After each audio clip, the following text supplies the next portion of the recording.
Protect your car with 3W Liners all-weather floor mats. Made from durable materials like TPE and rubber, our mats are designed to withstand rain, snow, and mud with deep grooves to trap dirt and liquids. For a custom fit and advanced protection, visit 3W Liners. That's the number 3, WLINERS.com today.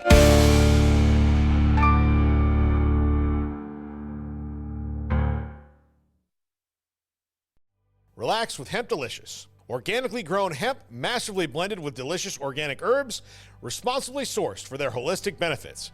Each sip offers calming, antioxidant-rich wellness. Brewed just for you. Sip the calm with Hemp Delicious. Find your blend at hempdelicious.com. This is a Rogue Media Network podcast. Welcome back to What's Up Waco, the podcast that loves to introduce you to the people, the places, and the properties that make Waco an excellent community to live. Hey everybody, welcome back to What's Up Waco with your host Erica Boisvert. And today I am joined by Ty Delley. Hey Ty. Hi, it's great to be here. Thank you for being here up here on the 21st floor of the Alico building. It is a fun spot. Is this your first time in here? It is, yeah. It's beautiful kind of weird, building. Huh? It's neat. It's interesting. It's a mixed match. How do you say that? Like mixed match? Mishmash? Yeah. Mixmatch? Yeah. It's a lot of fun stuff put together, but it's fun to be up here.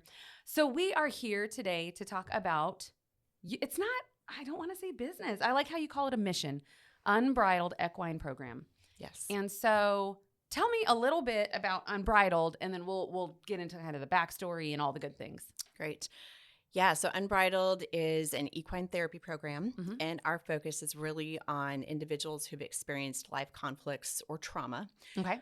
We do have three kind of target populations, which would be our veterans, first responders, and at-risk youth. Okay. And I'll go into that in a second, but those are our target populations. But truly, we do have opportunities for just more general population to experience our program as well. Okay. For instance, working with some women who are in an addiction recovery program. So they're just, if you've experienced life conflicts or trauma, which who of us hasn't, right? then we probably have a spot. Okay. So there's probably something that can help you here. Yes. So now you do talk about it as programs. Correct. So what's the emphasis there? What made because it's a choice when you name your business. It is which words are going to resonate. What is my thought behind it? Yeah. So why that? Yeah, I specifically steered away from therapy because I feel like regardless of how much more we've become accustomed to talking about mental health in just our everyday, all over the place, right? In schools and all kinds of different organizations, et cetera, that there is still a stigma, and especially when you get into populations that struggle with that, specifically have some of those issues, but do not want to talk about that, which would be our veterans and first responders. 100%. Yes. So I think that was a very intentional choice in that. Yeah. But then also because we do offer some kind of with a totally different twist, executive leadership retreats. Yeah. Just other different opportunities that aren't necessarily therapy anyway. So I wanted to leave that pretty broad so we could do what we need to do within that. So you can appeal to a broader sense of people. Yeah. Yes, therapy programs exist, but also. Correct. Okay. Very cool. So now, when did this all get started? And I don't mean when did you open the doors and all that. Where did this idea come from? Oh man, that's such an interesting story, and I will give you, as my father would call it, the Reader's Digest version, because that's the appropriate thing to do at this point. They had the best jokes. Sorry, I used to love Reader's Digest. Okay, they did have the best jokes. So, really, it was a couple of years ago, and my husband and I just moved to this area, and we have this big covered riding arena on our property. Okay. And we said, oh my gosh, wouldn't it be so great if someday a nonprofit that did equine therapy wanted to come and use our facility, and we would love to donate to that to them. That would be so fantastic. I'm just giggling because you're like, somebody else will come in and do this. Absolutely. That was 100% the idea. Okay. And then we decided in November of 2023 that we were going to host a community Veterans and First Responder Appreciation Day. Okay. Just us. So my husband, me, my daughter was on an equestrian drill team at the time. And so we had tons of friends with horses. And we thought, we'll just do fun things. We'll have live music and sing the national anthem. It'll be great. And so that all happened. And it was awesome. And bizarrely, all these people were there that, like I had equine specialists there, which is a very, very specific certification. And they were not part of the group that I had invited. Okay. We had mental health professionals there. Again, I didn't invite mental health professionals. I invited veterans and first responders. Okay. And so I had people coming up to me throughout the day going, hey, I heard you're starting a nonprofit doing equine therapy. And I said, no, I'm not. And then about 2 weeks later, somebody called me and said, hey, so I heard you're starting an equine therapy organization and you're doing, and I said, no, I'm not. No, I'm not. Right. Why are people calling me about this? Yeah. And the third call we got, which was it was Thanksgiving weekend, and this woman said, okay, so I heard that you're starting this equine therapy organization, and when you do, I am getting my ... and I would love to be part of your team. And I said, whoa, this is too much. And I got off the phone, and my husband goes, you're supposed to do this, right? Right. So how do you say no when all these things are coming like, hey, guess what? Hey, guess what? Hey, guess what? Yeah, so it was one of those moments where I said, I can't do this. I'm not a mental health professional. I can barely take care of my own horses. And I certainly don't know anything about leading this type of an organization. Sure. But that wasn't completely true. I mean, I did have some experience with a nonprofit. I was an operations manager for 20 years. I gathered, maybe I might be able to do this. Maybe a little bit of background here. But I'm definitely going to need a team of really solid, amazing people to surround me. So I had that, which was amazing. So we got in touch with a therapist, Freedom Reigns out of McGregor, Lori Rockwood in her practice. And I said, okay, and I have a good friend of mine who teaches at UMHB. So she's a psychology professor there.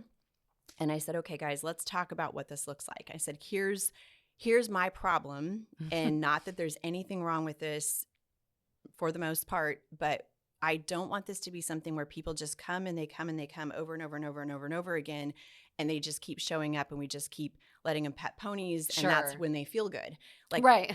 We need to have outcomes and there needs to be a beginning and an end with post-program opportunities. And so what would happen if we arranged it like this? And I said, oh, and by the way, I have this idea, which was based on an organization that I owned when I was back in Nebraska.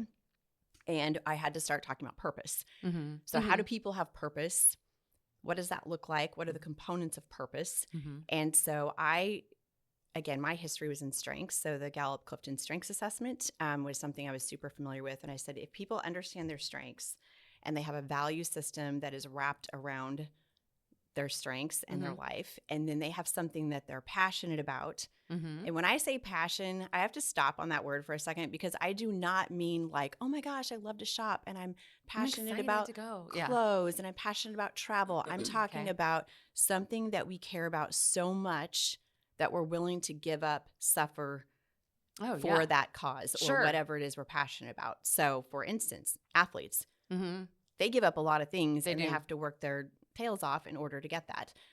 People that run horse rescues, like my friend. Yes. She doesn't get to go on vacations because her vacation is eating her other vacation, so I'm like in terms of financial. Sure, it's not an option. That is a passion. And then who can we impact with that passion? Okay. And so that was really, I said, what would happen if we took this therapy component of it with the horses and we kind of followed this formula of strengths, values, passion, impact, and ultimately we help people understand their purpose.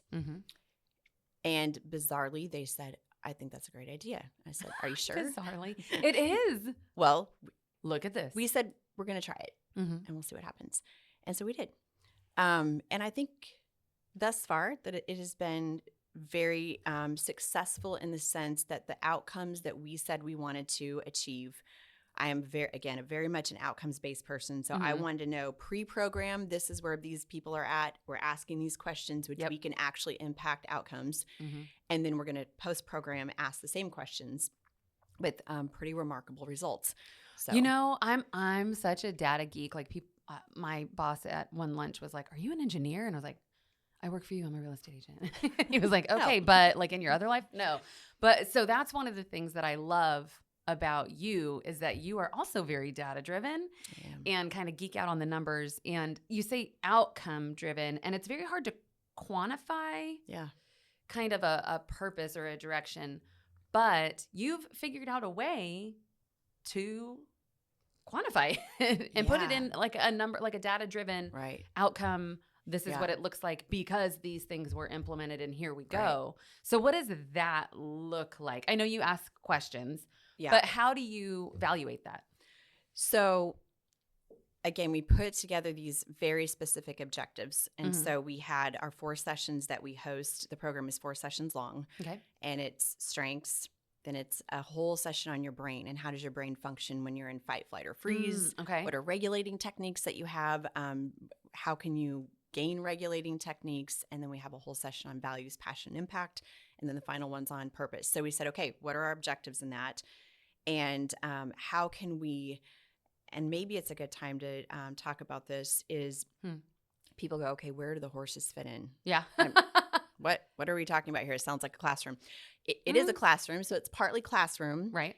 And we teach on these concepts, and then we experientially go to the arena and spend time with the horses that really solidify the concepts that we've talked about in class. Okay. And again, that's not riding horses. It's not a riding program. So we have very specific activities, and my favorite one to talk about is like the values activity. So for instance, they write their values. We come up with their values through a series of questions and things in the classroom portion. They write those values on a sticky note. We take the sticky note down to the arena. We put it on a bucket of food, and we put food in the bucket. And then the horses, we put threats to their value system on the horses. So we put big sticky notes on the horses that have threats to their values. It could be social norms, peer pressure. Family, friends, things like that. What are the things that threaten our value system? So then we tell them to go build their world. So they build this out of just different objects that we have down in the arena. And then they have to put their values in the center of their world.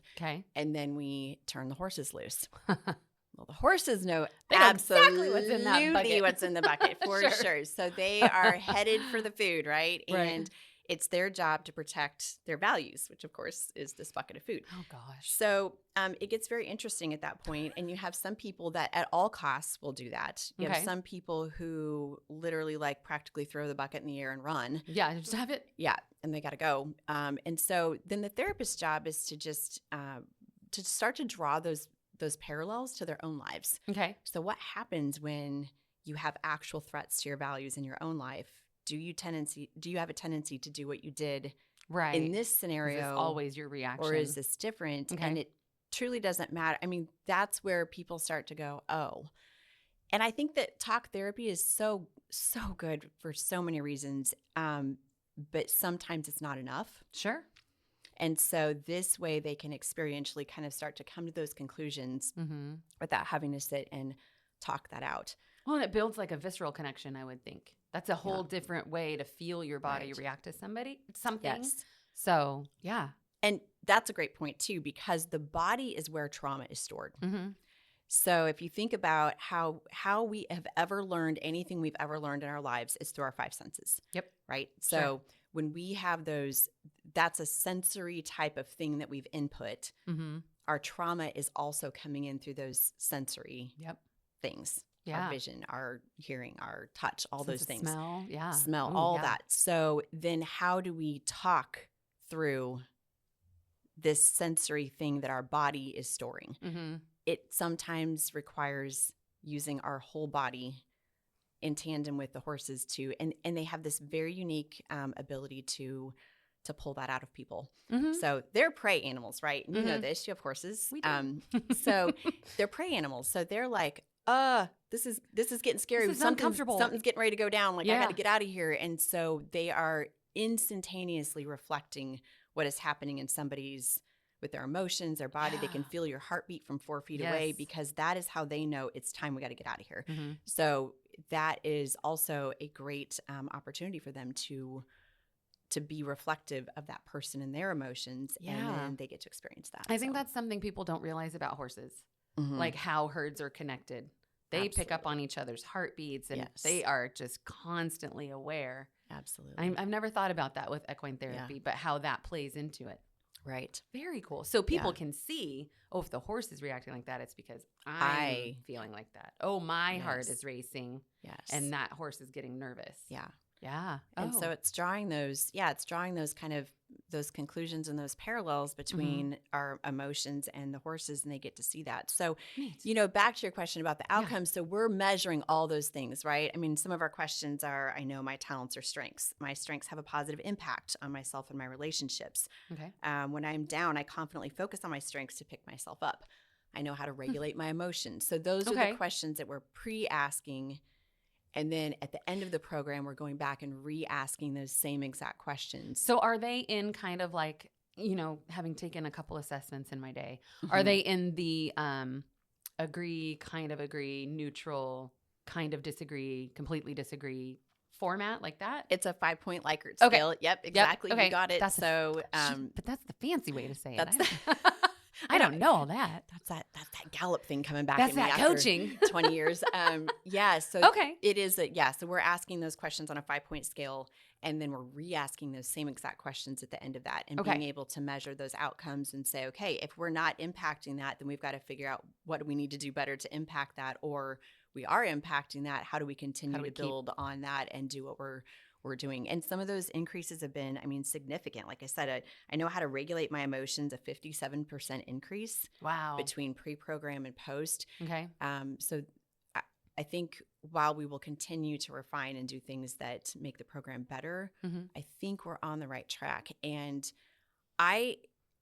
one of the most cringe parts about going into like Waco PD, Killeen Fire Department, Temple PD, and saying, when we get done with this, we're going to write a declaration of purpose. And they're like, you could just see them, their eyes rolling back in their head. Yes.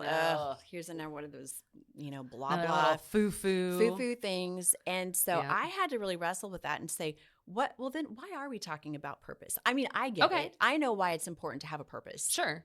That's something that that's just part of. That's just, you have a different connection to it. I've been thinking about that probably my whole life, but that's not something that everybody thinks about. And so when we started talking, I had to go, how do I make this connect to these groups that might be a little bit more hardened about purpose? Sure. Or they think they're already living it. Correct. This is my purpose, to save people. Is it? Yeah. But where does that come from, and what? And what happens when you're not doing this any longer? Or what happens when something happens and you are struggling with the fact that this is what you're doing and maybe you shouldn't be doing this? I don't. Sure. Oh, it runs the gamut, right? Yeah, different. Are you as effective when you're shut down inside? Like all the things. All the things. Yep. So when you start thinking about the fact that at some point in life, anxiety affects 31% of the population. Yeah. Depression is 7% of people annually are diagnosed with some type of depression disorder. And so then that becomes where you have hopelessness. And hopelessness is where then that cycle just starts to perpetuate. Then you're hopeless and you become more anxious and more depressed, and that cycle keeps going. So the point of having purpose and helping people understand what that is moving them out, giving them a glimmer of hope. Because if you have something to do you have uniquely the right strengths to do it. Sure. You have a value system wrapped around it that says I'm aligning all of the things in my life, right? My people, the activities I'm involved in, the roles I'm playing, and I'm aligning those values. And then I have something that I care about so much that I'm willing to pursue it, and it impacts this group of people.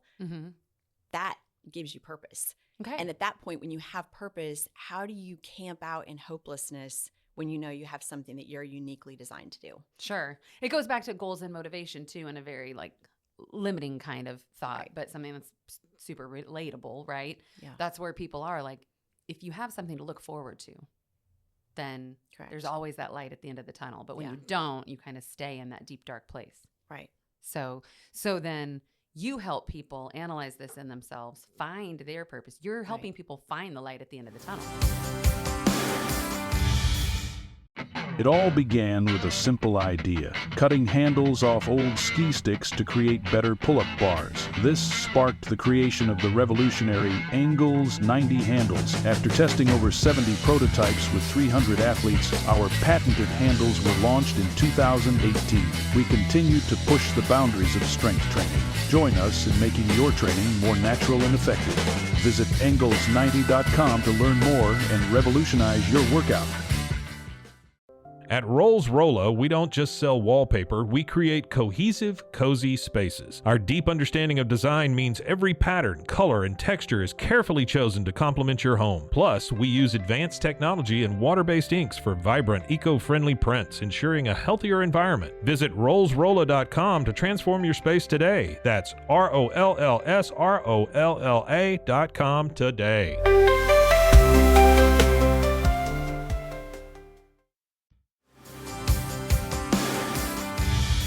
Yeah, and I think what I really appreciate about one of the things that we're doing, again, it's one thing to go to somewhere and feel good while you're there. Yes. But then you leave there and you have to go back to your real life. Mm-hmm. So we're helping people walk away with something very tangible that they can now take to their real life. I mean, it was the epiphany. We had somebody that came through our program as a youth, and she said, I walked in and she goes, I've been to a lot of therapy.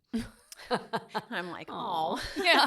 Kind of breaks my heart right to start with. But sure. I've been to a lot of therapy. And the first question everybody asks is, what's wrong with you? Oh, yeah. Oh, yeah. And she said, I walked into your program and the first thing you said was, we're going to talk about what's right with you. Mm-hmm. And so to give people that tangible, here's what's right with you. Mm-hmm. And now you can go do these things. I think that's what I love so much, is giving people something they can take to their real life, because Sure. we can't all hang out and pet ponies all day. No.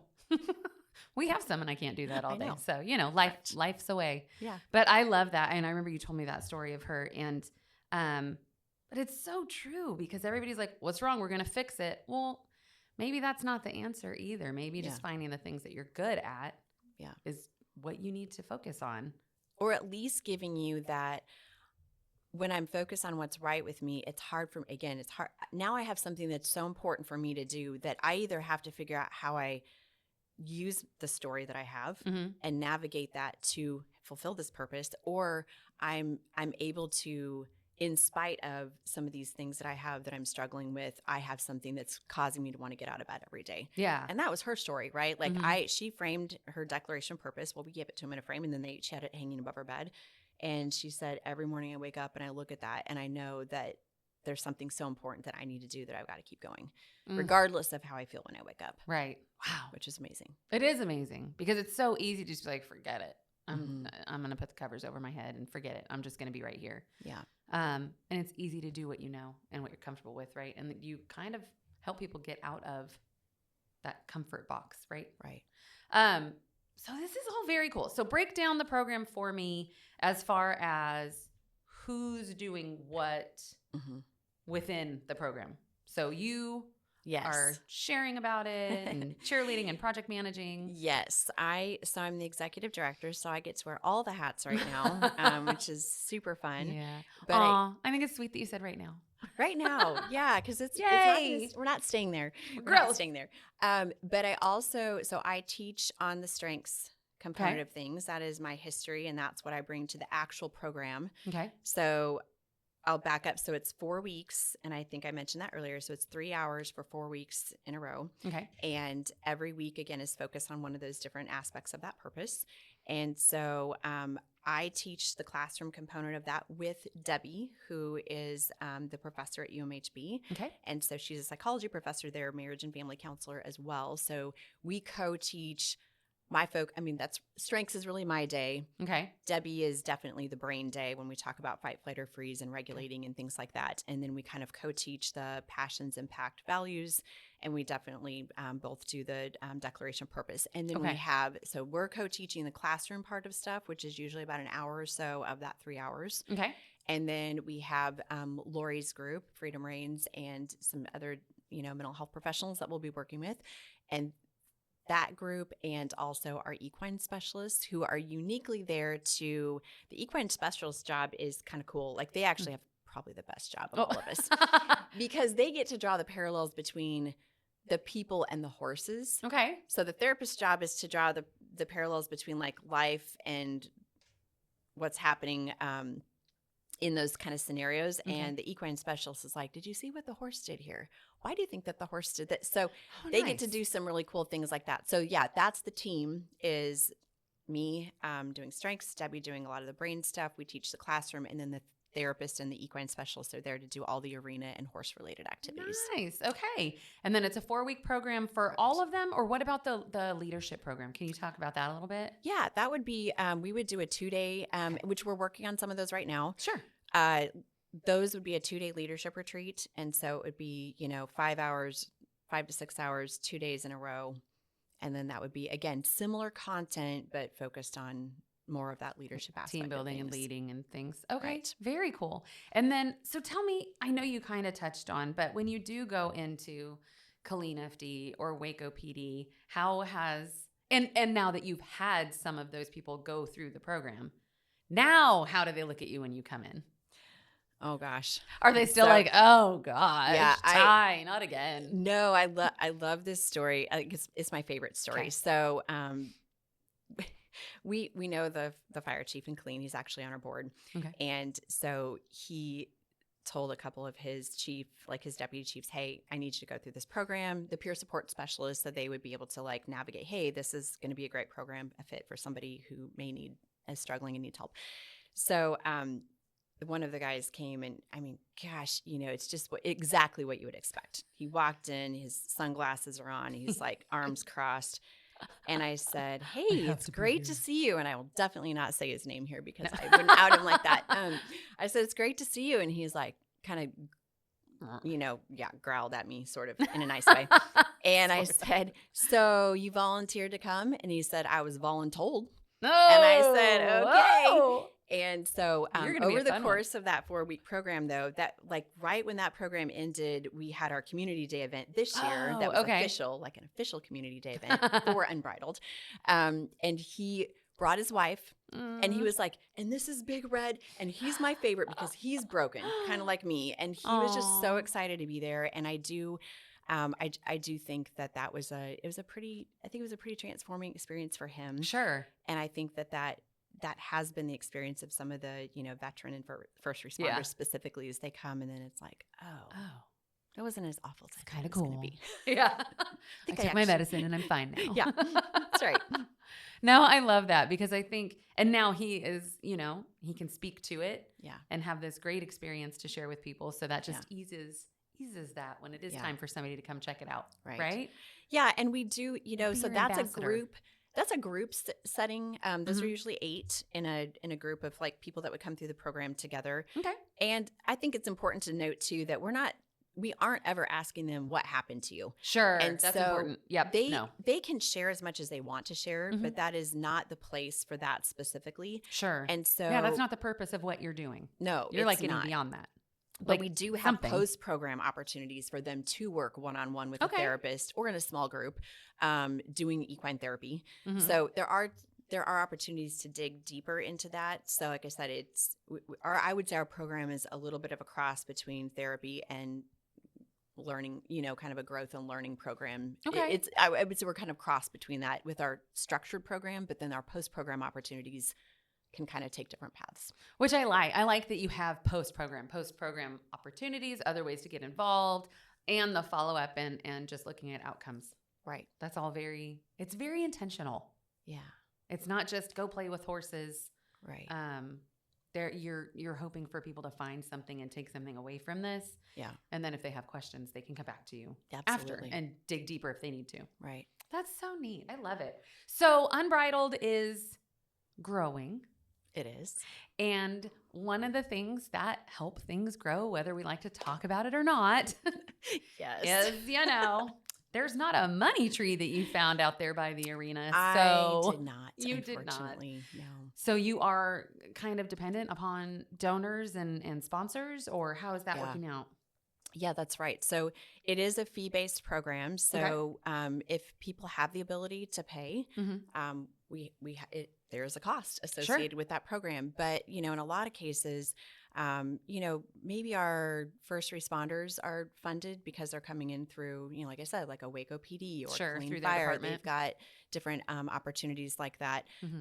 And some of our veterans, that will be interesting to see kind of with just grants and things like that. What will happen with that as stuff starts to shake out here. So those are opportunities, and I think youth have some of that too. But what we are not going to, our board 100% said we are not ever going to turn people away. And so regardless of the fact that we are fee-based, we also need to scholarship people. And I think that we will be scholarshiping a lot of people in to the program. And so, we are dependent on corporate sponsorships, which is something I am really passionate about. I want to be very visible with those corporate sponsors too. So like on our website, for instance, it has their logo and their name, but then also they have an opportunity to talk about why. Okay. Why they support? Why us? Yeah. Okay, why would you want to sponsor Unbridled? So I think finding those individuals and corporate sponsors that are saying, I'm not just going to dump money at this because I'm supposed to, like to some nonprofit, but because I have a connection here, and this is it reaches me in some specific way, our company, and it aligns with our values as a corporate, kind of our corporate social responsibility. What a cool take on a sponsorship, because we, as business owners, we get hit up all the time. Do you want to sponsor this? Do you want to sponsor this? Do you want to sponsor this? Do you want to sponsor this?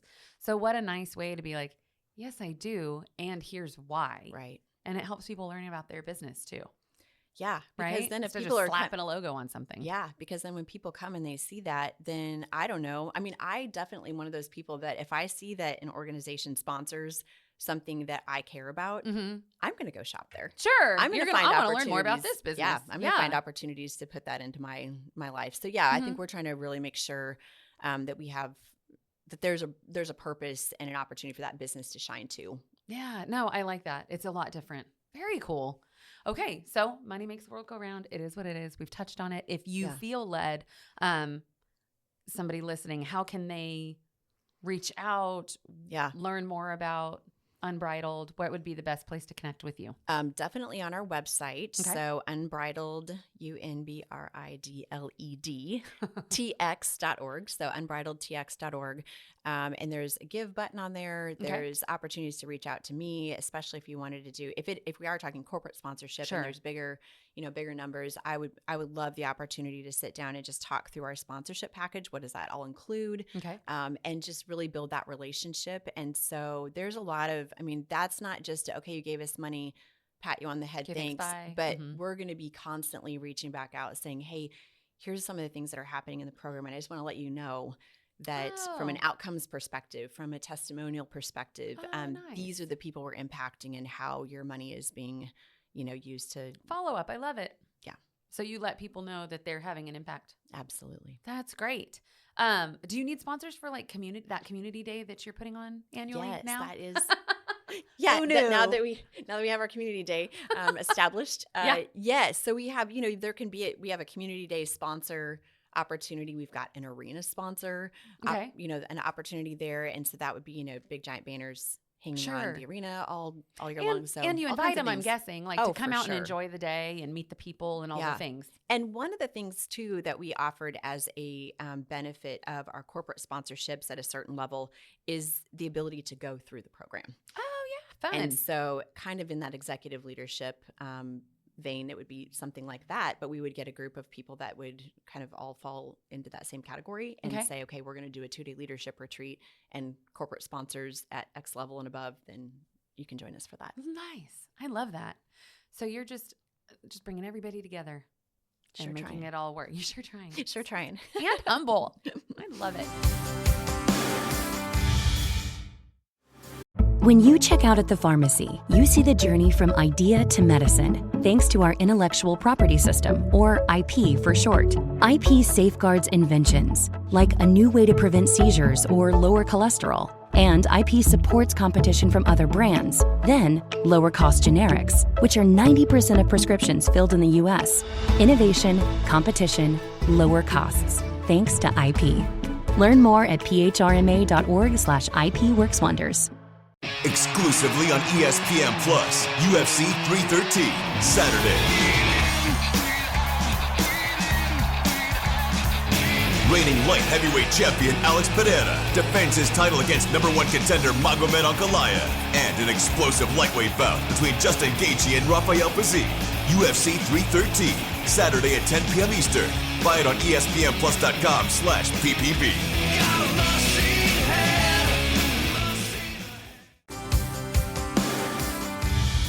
Okay, so Unbridled is now where we didn't talk about where you're located. Oh, yeah. I don't think I even said where you're at. I know. So we are on a 68. My husband and I own a 60-acre ranch southwest of Moody. Mm-hmm. So we're out in the country.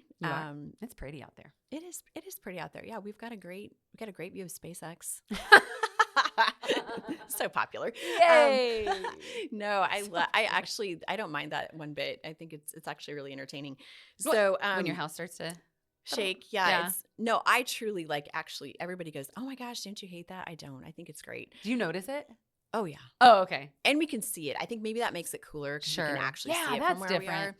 Yeah. So we're on the southwest corner of Moody. So the cool part about that is, and I think, by no mistake, we're 30 minutes from Killeen. We're 20-some minutes from Temple and Belton. We're 20-some minutes from Waco. So really this area, our service area as we see it right now, is that West Texas, not West Texas, but West, Texas, down to Salado-ish, Jarrell area. Okay. And then as far west as Fort Cavazos, and then east to, Chilton, Martland, some of those areas there. So serving all of those populations, again, with specific focus right now on our veterans, first responders, and our at-risk youth.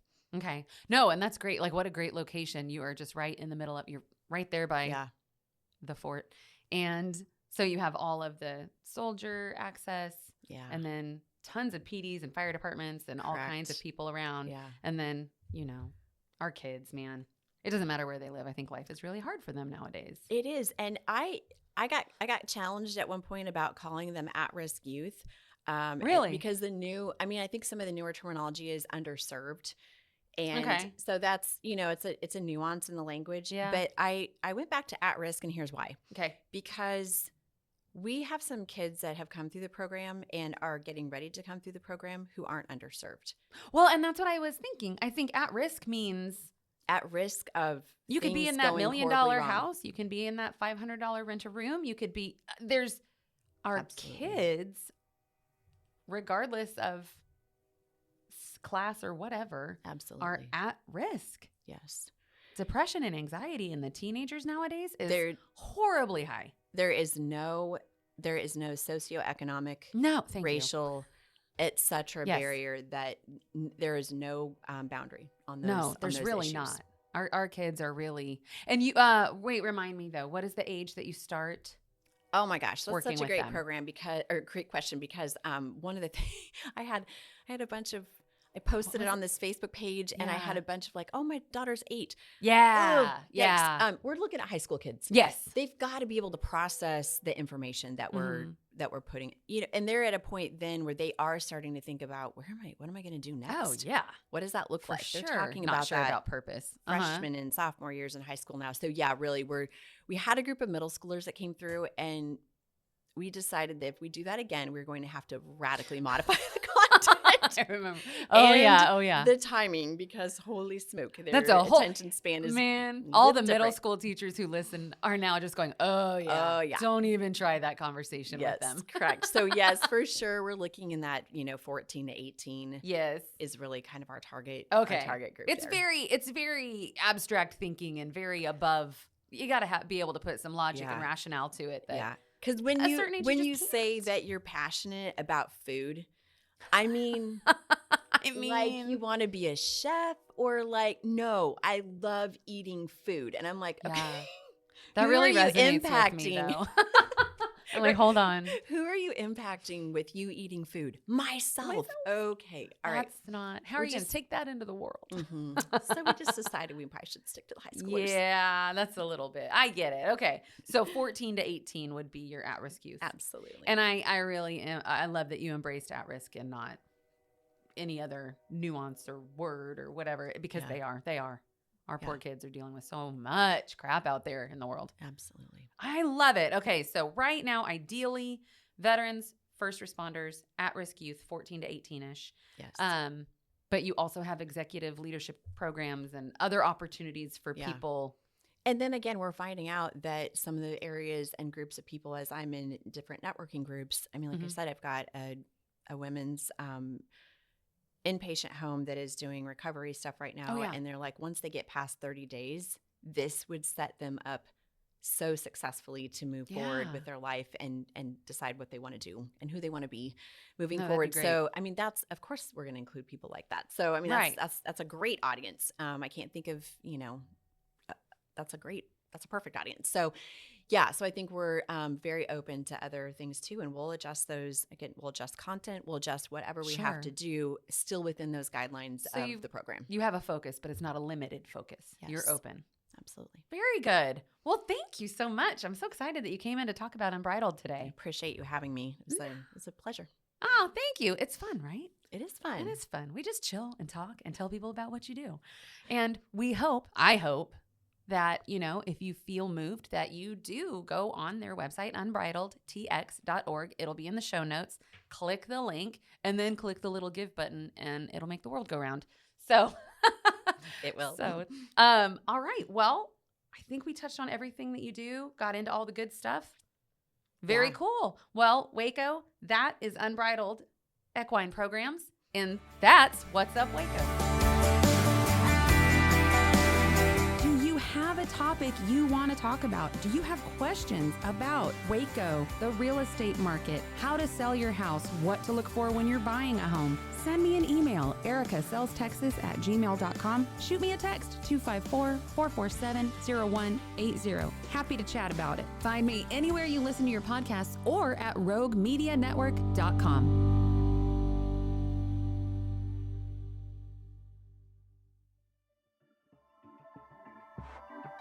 This has been a Rogue Media Network production.